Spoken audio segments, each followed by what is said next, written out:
नाजरीन, drama serial खुदा गवाह के नेक्स्ट एपिसोड में एक और धमाकेदार ट्विस्ट आने वाला है, जहां जायशा को अरसलान के खिलाफ एक नया हथियार मिल जाता है। जायशा इत्तेफाक से अरसलान को फिजा से फोन पर बात करते हुए सुन लेती है।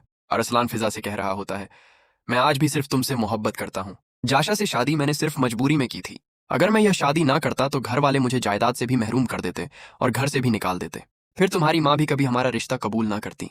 फिजा गुस्से से जवाब देती है, अब बहुत देर हो चुकी है अरसलान, तुम शादी कर चुके हो। अब हमारी शादी कभी नहीं हो सकती। तुमने हर बार मुझे वादे दिए, लेकिन आखिर में किसी और से निकाह कर लिया। तुमने मेरे साथ सिर्फ धोखा किया है।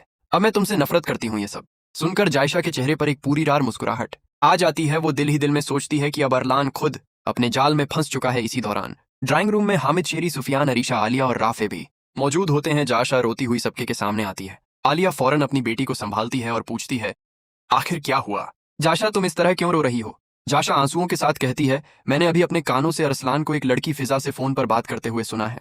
वो इससे कह रहा था कि वो आज भी इसी से मोहब्बत करता है और मुझसे शादी सिर्फ मजबूरी में की। वो तो मुझे अपनी बीवी मानने के लिए भी तैयार नहीं। इसने तो यहाँ तक कह दिया कि वह चाहता है कि मैं यह घर छोड़कर चली जाऊं। यह सुनते ही आलिया के चेहरे का रंग उड़ जाता है, जबकि राफे गुस्से से कहता है, मैंने पहले ही कहा था कि जायशा को अरसलान से शादी नहीं करनी चाहिए थी। यह शख्स कभी इसके काबिल था ही नहीं। हामिद का गुस्सा भी काबू से बाहर हो जाता है। वो शेरी की तरफ देखकर कहता है, आखिर तुम्हारे बेटे ने यह सब क्यों किया? तुम हर बार इसकी हिमायत करती रही और आज हकीकत सबके सामने आ गई। अगर अरसलान जायशा से मोहब्बत नहीं करता था तो फिर इसने सुफियान और जायशा के दरमियान नफरत की दीवार क्यों खड़ी की? इसने दो जिंदगियां क्यों बर्बाद की? शेरी यह सब सुनकर बिल्कुल खामोश हो जाती है, क्योंकि इसके पास किसी सवाल का जवाब नहीं होता। जबकि जायशा दिल ही दिल में खुश हो रही होती है कि इसने फिजा का नाम इस्तेमाल करके एक बार फिर पूरे घर वालों को अलान के खिलाफ कर दिया है। जबकि आलिया मजीद खामोश रहने से इनकार कर देती है। वो हामिद से कहती है, बस बहुत हो गया। हमने आपकी हर बात मानी, हर फैसला बर्दाश्त किया, लेकिन अब मैं अपनी बेटी जायशा को एक लम्हा भी इस घर में नहीं रहने दूंगी। मैं आज ही इसे अपने साथ ले जा रही हूँ।